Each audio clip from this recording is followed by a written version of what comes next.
صحیح ده. ناستو خلکو ته وایي وایي ته د ما هغه منې یعنې دا خپل هغه وایي ورته وایي ما منې زه تا ته دیوال ګویا کړم. دا یو صحیح ده که نه؟ تا په اصولو کې خبره خو د اصولو زه درته دا اوس له کوم هغه نه له فلار نه دا خالد دا اصول ده دا د اسلام اصول یو دا شی وایي قاري صاحب په بخښنه سره یو دا شی وایي بل وایي دا تاسې خلک چټي اشته ځئ وایي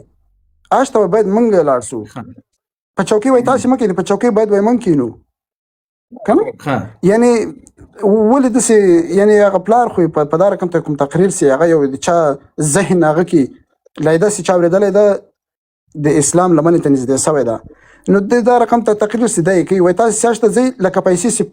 ګل ته په مخ بېادبي دې ما پې وایي لکه غولو کې سیاحت زړه سره ګوره د مولانا بجلیګر رحمه الله تقریرونه چې چا اورېدلي دي هغو ډېر څه زده کړي وي نو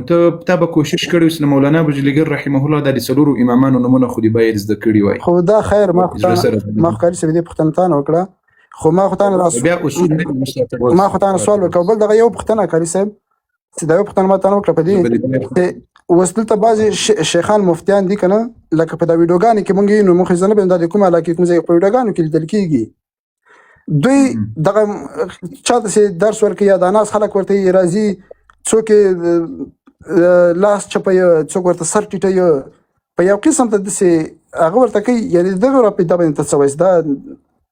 صحیح عمل ده یا صحیح همدومره باید وسي که څنګه چل ده ښه ګورې ژوندون صاحب زړه سره د اسلام اصول څه دي د اسلام د مختلف اصول دي نو د هر ملا یوه خبره چې د چا خوښه نه سي هغه له قرآن او له دین او له شریعت سره په خلاف کې وي نو هغه خبره یې مه منئ او هغه خبره د اسلام له اصولو سره برابروي مه یوه خبره کله چې عالم یوه خبره وکړي کېدای سي په یو سبب یې یوه تیزه خبره کړې وي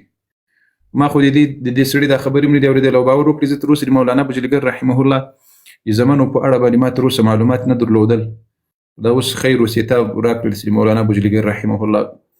اولاد د پلار درجې ته نشي رسېدلی د پلار مرتبې ته اکثریت وخت نشي رسېدلی کله کله اولاد د تر پلار بهتر سي په علم کې د علم په میدان کې لیکن خو بیا کله وخت چې یو پلار عالم وي او هغه د دین دعوت کړی وي نو د هغه زمن بیا له هغه سره اختلاف طبعا خبره داسې اختلاف ورسره لري بله خبره دې دا وکړه چې دغسې خلق دي لاسونه ورچپوي بیا سر په پښو کې ورته وي دا په اهل سنت والجماعت کې داسې خلق نسته دا یا بریلویان دي یا د اهل سنت په نامه کې نور روافض او شیعې داسې پیدا سوي دي د له اسلام سره کوم تړاو اړه نسته ښه اهل سنت والجماعت داسې کار نه کوي لیکن د عالم لاس ښکلول چې لاس یې ورښکل کړي لاس خولې ته راپورته کړي د پلار لاس ورښکل کړي د استاد لاس ورښکل کړي په شریعت کې د موږ علماو د دې اجازت ورکړی ده یعنې دا اجازت لري چې د یو عالم لاس ښکل کړي د یو عالم تمدی ښکل کړي د یو عالم د استاد د پلار د مور دې کې گنجایش شته لیکن دا کوم چې اوس باطلې ډلې پیدا سوي دي چې هغه د پیر په پښو کې سر ورته ږدي سجده ورته کوي پښې یې ورڅرټي لاسونه یې ورڅرټي دا د اهل سنت والجماعت عقیده نه ده صحیح ده او تاسو ته مې نصیحت دا ده پر ځای د دې چې د نورو خلقو په اصلاحاتو پسې وګرځېږئ خپل هم یو څه کوشش وکړئ بارک الله فیکم تاسې یاست د موږ نور ملګري دوستان دي نو په ورځ قیامت الله جل وعلا له تاسو نه دا پوښتنه نه کوي چې فلاني کوم عمل کول فلاني دا عمل ولي کول هغه که ته دعوتګر عالم یې او په وس کې دې وي چې علمي رد ورباندې وکړي ورباندې ویې کړه لیکن د یوې ویډیو له لارې یوې ویډیو په خاطر باندې ښکاري صاحب په بخښنې سره په دې شبهاتو پسې مه ګرځئ دا نن د میډیا دور ده د میډیا زمانه ده که تاسو خیال کړي د ما بعضې وخت کې اکثریت خبرې بعضې مفسدینو د دین دښمنانو په نامه مسلمانانو را اخیستلې وي دوه خبرې ځینې راواخلي او بله ورځ یوه ښځه راغله په ما یې انتقاد وکړل غالبا یوه ټیک ټاکره به وه یا به دغه پنشنمنټونه چې کوي چې دا مخ ورته دغسې کې بیا یې دغسې کې بیا د شاخه ورته دغسې کې هغسې کې نه نو دا ښځه راغله په ما یې انتقاد وکړل نو د دې د انتقاد په جواب کې ما ورته وویل چې مال خبرې ته غوږ نه نیودل مال خبرې ته غوږ ونیسه اوس مال موږ تر دې دغه لاندې ناست یو تر زنانه لاندې ناست یو او دغه به کوو خبرې به اورو اوس هغه وروسته چې ما کوم وضاحت ورکړی ده په تفصیل سره دا یې نه دی ورسره راخیستي دغه دوه خبرې راخیستلې نو په دې میډیا کې بالکل قاري نو د ډېرو علماو د موږ تاسې د علماو د حقاني علماو خبرې همداسې په میډیا کې وي خوا بلې خواته کېږي دوه خبرې خلق د لایکونو د فالورزو دپاره راواخلي د ګډوډۍ لپاره راواخلي هغه وروسته مهمه خبره سي پسې کوي یا په تفصیل سره د هغې جواب وایي هغه ورسره نه را اخلي. نو د میډیا کې دغه فساد اوس ډېر سوی ده بیخي زیات سوی ده. نو دې ته تاسې باید متوجي سي صحیح ده چې څومره پوره خبره نه وي پوره تقریر نه وي پوره نصیحت یو چا وانه وري نو بې ځایه ځایه په یو چا نیوکه او قضاوت ورباندې مه کوئ. مننه قاري صاحب ته ماشاءالله اوس ځواني انرژي درکسته ده او تا ته خلک ډېر تمه توقع لري او ماشاءالله ښه خدمت د اسلام ته روان کړی ده. مګم دغه یو شی ما خو دې په خاطر درته ویلي چې اوس یو څوک ویډیو هم ګوري په دا ویډیو کې اوس یو مفتي ده نه پوهېږم که پیر صاحب ده دی د خلکو ته وایي دا مرید وایي له مفتي نه که په نپل وایي مخکې ودرېږي وایي په ده دی وایي چې وایي چې دی له دین نه خارج څوک په ده ښځه طلاق څوک چې داسې وایي که نه اوس زه وایم داسې الفاظ صاحب تا لکه چې غالبا ټول ورځ همدې ته ناست یې چې پلاني ملا څه کړي پلاني ملا څه کړي نه قاري صاحب زما خواهش دا ده د دغو په رابطه باندې دا خبر په توپ باندې په دیوالي والا کومه خبره چې د دین خلاف قاري صاحب زما خواهش دا ده چې د دغو خلکو په رابطه نه باندې غوږ نیسه د قاري صاحب خبرو په منځ کې مه راځه لطفا غوږ نیسه د قاري صاحب لایف تعقیب کړه. موږ څه وکړو د اخري خبره د تا مطلب څه شي د څه وکړو اوس موږ قاري صاحب زما خواهش دا ده تا یو ښه مبارزه لکه د شیعه او سني په هغه کې وکړله او هغه څه چې څوک پرې نه پوهېدل پرې پوه دې کړل دغه یو خواهش ده نه کوم قاري صاحب دغه کومې کړنې چې دغه علما یې کوي دغه مفتیان او شیخان چې کوي زما په نظر دا خو په اسلام کې نه جایز دی او نه دا کومه ګټوره پیدل د مسلمان ملت ته ورکوي امت ته ورکوي. نو د دغو په رابطه باندې که ته داسې واضح دغلته خپل هغه ورکړې پکې خلک به لږ اګاه سي اما په شانتې که څوک به دغسې ویډیو ګوري تا به دا ویډیو ګوري او یو تسلیت به پرې راسي په خپله ایمان او عقیده چې کړي نو دغه به خواهش ته چې خلک هم لږ وټکوي ویره کوي.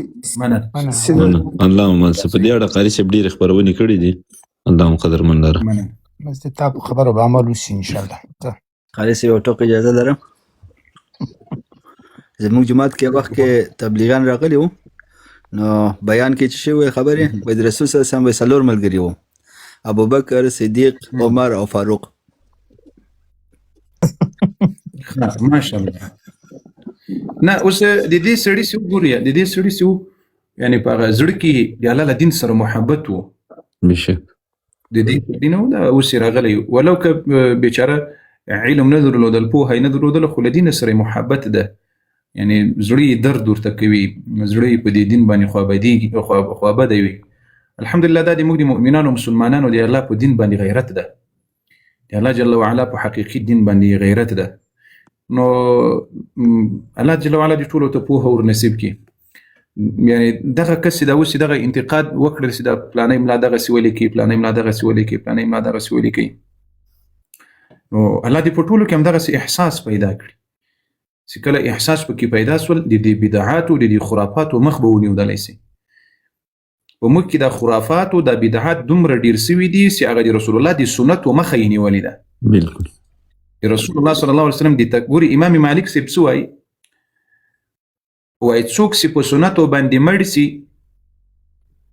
زیری ورکوم دی هغه مؤمن مسلمان دی پاره چې دا مؤمن مسلمان به په خیر باندې مشه. نو دا چې ډیرې قصې سته چې باید ونه کړلی سي خو الله جل وعلا دې په دې مؤمنانو کې همداسې غیرت پیدا کړي په دې مسلمانانو کې دې الله همداسې غیرت پیدا کړي داسې خلک مه ملامتوئ دغسې ځوانان مه ملامتوئ داسې که نه پوهېږم الله دې پوهه کړي امین که نه پوهېږم الله دې پوهه کړي. اوس چې هغه پوهېږي او ځان یې غلی کړی وي له هغه نه همدغه انسان بهتر ده بشک چې پوهېږي ځان یې غلی کړی وي له هغه نه همدغه انسان بهتر ده. بالکل کوم انسان؟ همدغه انسان که دا اوس راغلی بالکل. نو الله دې موږ ځوانانو ته توفیق ور نصیب کړي. ارمان سي ورکې که اوس بیا قصه بلې خواته وي بلې خواته ځي بالکل الله دې رحم وکړي. امین. خو نه دا غیرت ډیر مهم شی ده غیرت ډیر مهم شی ده یقینا دې الله په دین باندې غیرت کول ډیر مهم شی ده. یو سلام الله په دین باندې غیرت. السلام علیکم ورحمت الله وبرکاته. وعلیکم السلام ورحمۃ اللہ وبرکاتہ. په دې دوه خبرو لګ رڼا چمکو اجازه ته قاری صاحب. السلام علیکم څه شي؟ ورحمت الله.